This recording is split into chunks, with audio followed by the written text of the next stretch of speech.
I joined the Coast Guard about 4 years ago. I joined because I wanted to help people and I wanted to make a difference in our oceans. I really just wanted the opportunity. I really wanted to see the coast. I really wanted to see what other options were out there. I'd say don't waste your time. I started in my late 20s and I really wished I'd started earlier. We operate this 47-foot lifeboat and provide search and rescue for the North Island. We also drive the rigid hull boat that's tied up here with us. A lot of our job just requires ship's husbandry, checking our gear. As you can see around the boats we have here, there's a lot of them. A lot of maintenance needs to be done on them, make sure we're ready. We work with the search and rescue wing of Comox Base.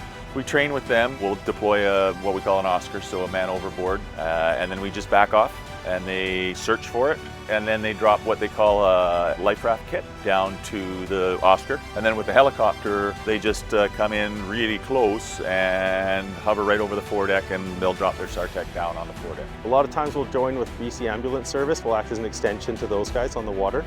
Anything from heart attacks to towing boats to just people out of fuel, but we're here to help, and that's what we do. We work for 3 weeks from 8 a.m. until 4 p.m. and then we're on standby after that. And after those 3 weeks, the opposite crew comes in to relieve us, and we get to go home to our families and our friends. We all have so many tasks and so many operations going on. We really need to depend on that other person to know what they're doing and depend on them and trust them. It's something that I really cherish and I appreciate.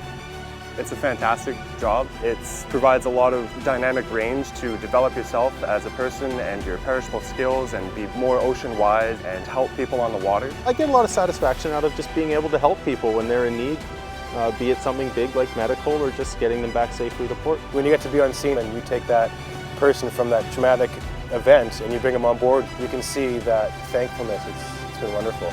I'm very grateful that I get to go home after every shift and say that I'm proud of what I do.